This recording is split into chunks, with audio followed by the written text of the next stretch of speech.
میرا سوال یہ ہے کہ تصوف کا یہ اصول ہے کہ ہمیں جو بھی فائدہ ملتا ہے وہ اپنے شیخ سے ہی ملتا ہے.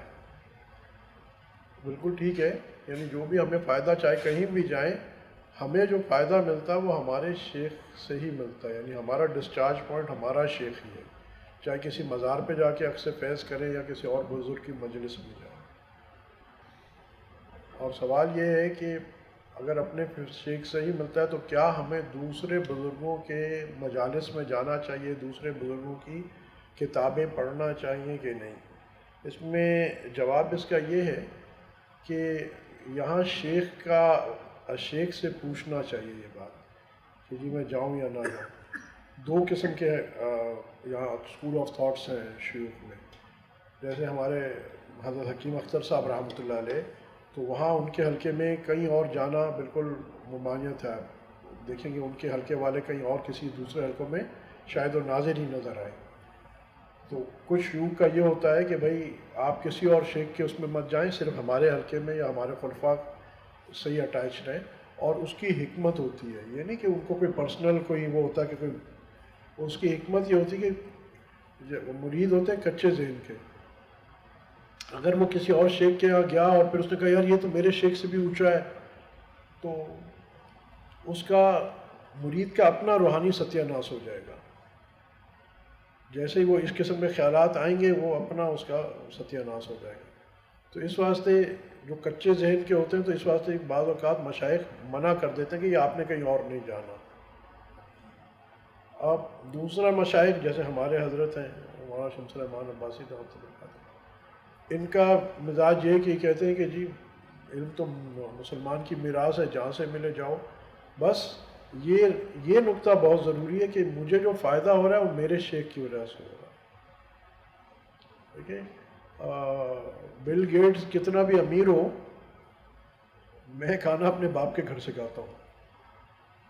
بل گیٹس مجھے کتنا، ایلون ماسک کتنا بھی امیر ہو، وہ اپنے گھر کا ہوگا، وہ مجھے کھانا میرے گھر سے ہی ملتا ہے نا، میرے والد کے یہاں سے ملے گا. تو یہی بات ہے کہ ہمیں جو بھی ملتا ہے فیض، فائدہ جو ملتا ہے نا، ہمارے لیے خضر وقت ہمارا اپنا ہی شیخ ہوتا ہے. اپنا ٹائم ویسٹ کرنا ہے اس یہ سوچ کے کہ جی فلاں تو بڑے بزرگ ہیں، کوئی اور کتب وقت بھی ہے آپ کے لیے وہ فائدہ نہیں دے سکتا جو آپ کا اپنا شیخ دے سکتا ہے. ٹھیک ہے، تو جیسے ہمارے شیخ حضرت کا جو مزاج ہے وہ تو کہتے ہیں کہ آپ بشک جائیں، کوئی مسئلہ نہیں ہے. میرا اپنا مزاج بھی یہی ہے کہ بشک جائیں، کوئی وہ نہیں ہے، مگر یہ خیال رکھیں کہ ہمیں جو فائدہ ہوتا ہے وہ اپنے شیخ کی وجہ سے ہوتا ہے، کیونکہ اس نے جو ہمیں توجہ تربیت کی ہوتی ہے، فہم ڈالا ہوتا ہے، تبھی تو ہم دوسرے مشائخ کی باتیں بھی سمجھ پاتے ہیں. تو وہ سارا ایکچولی جو سارا کام کیا ہوا ہوتا ہے وہ ہمارے اپنے شیخ کا ہی ہوتا ہے. تو ایز لانگ کہ، اور اگر کسی کے دل میں یہ فتنہ آنے لگے کہ یار یہ تو میرے شیخ سے بڑا بزرگ ہے تو پھر وہاں سے فوراً ہٹ جانا چاہیے، کیونکہ اس کے اپنے لیے خراب ہو جائے گا. شیخ کو کیا فرق پڑتا ہے آپ آئیں نہ آئیں، اچھا نہ آئیں تو اچھا ہے اس کے لیے کہ اور اس کا کام کم ہو گیا، مگر ہمارا ستیہ ناش ہو جاتا ہے. یعنی بہت زیادہ خطرات ہیں اس میں. اس کو ایک اصطلاح ہے توحید مطلب تصوف میں. توحید مطلب یعنی صرف اپنے شیخ کے اوپر فوکس کرنا، ادھر ادھر نہیں دیکھنا. تو ہمیں اس بات سے بالکل اجتناب کرنا چاہیے. اور یہ بھی دیکھ لیں کہ شیخ حق کے پاس بہت سارے ایسے بڑے بڑے مشہور آئٹم ہیں جو شیخ حق نہیں ہیں، چاہے ان کی امامیں اور سفید داڑیاں اپنی جگہ پہ. تو ہمیں اپنے شیخ سے پوچھ لینا چاہیے کہ حضرت ہم فلاں کا بیان سننے جا رہے ہیں.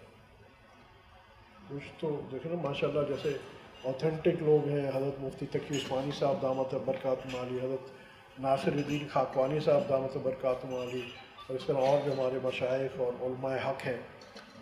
مگر بہت سارے ہیں، بڑے مشہور نام ہیں، مگر وہ حق نہیں ہیں. تو ہمیں پتہ نہیں ہوتا، ہم تو ہر آدمی تو اچھا گمان کر رہے ہوتے. تو یہ شیخ سے پوچھنا چاہیے، کوئی کتاب بھی پڑھو تو شیخ سے پوچھنا چاہیے کہ حضرت یہ کتاب میں پڑھ لوں. کیوں؟ اس میں 3-4 چیزیں ہوتی ہیں. بعض اوقات تو یہ چیز ہوتی نا کہ وہ کتاب کسی ہو سکتا ہے قادیانی نے لکھی ہو، ہمیں پتہ نہیں ہو، دین پہ ہے. اور ہم بھٹک جائیں. بعض اوقات یہ ہوتا ہے کہ ہمارا بھی وہ لیول نہیں ہوتا کتاب کو سمجھنے کا. مثال کے طور پہ ہم نے سب سنا کشف المحجوب، اتنی بڑی کتاب، حضرت دادا گنج بخش صاحب علی حجویری رحمۃ اللہ علیہ کی کتاب ہے کشف المحجوب، اور اس کی دنیا مانتی ہے اس کو. تو اگر کوئی آپ کو کہے بھائی ابھی کشف المحجوب نہ پڑھو، تو آپ کہیں گے یہ آپ مجھے روک رہے ہو کشف المحجوب پڑھنے سے. بھائی وہ آپ کو شیخ بعض اوقات اس واسطے روکے گا ابھی آپ کے سمجھنے کی استعداد ہی نہیں ہے، آپ اس کو سمجھو گے نہیں. اور یہ بھی ہے کہ آپ اس سے غلط فہم، غلط مسئلے نکال لو گے، یہ بھی ہو سکتا ہے. ہمیں سمجھ ہی کوئی اور چیز آ گئی جو تھی نہیں. ظاہری بات ہے بڑے لوگوں کی تو باتیں بھی اس لیول کی ہوتی ہیں نا. تو اس واسطے ہمیں شیخ سے پوچھ رہے ہیں حضرت. اب جیسے کچھ کتابیں ہیں جو عام طور پہ جیسے حضرت شیخ الحدیث کی آپ بیتی ہے، بہت اچھی زبردست کتاب ہے، پڑھنی چاہیے. تھوڑی موٹی 2 جلدیں ہیں مگر پڑھنی چاہیے.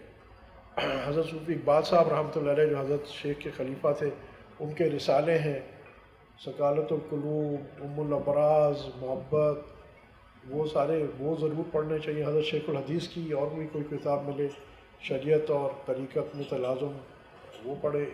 یعنی بہت سارے ہمارے بڑے بڑے علماء، سید سلیمان ندوی رحمۃ اللہ علیہ اور دوسرے دیگر مشائخ، تو جو ایک عام فہم کتابیں ہوتی ہیں وہ ضرور پڑھیں. مگر بہتر ہے کہ شیخ سے پوچھ کے پڑھیں.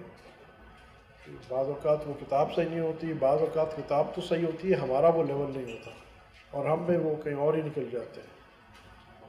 تو آپ کے اس جواب میں یہ ہے کہ ہمیں اپنے شیخ کا مزاج، جیسے جہاں شیوخ کا مزاج ہے کہ آپ کہیں اور نہ جائیں، پھر مرید کو کہیں اور جانے کی ضرورت نہیں ہے.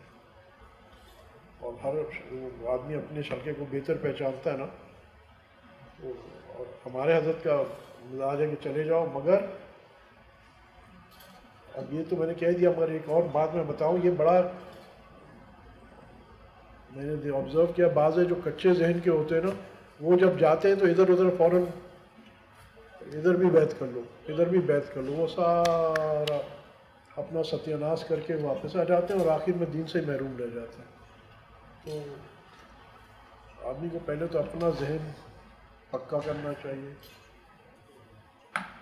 اور پھر پوچھ کے مشائخ کی مجالس میں جانا چاہیے.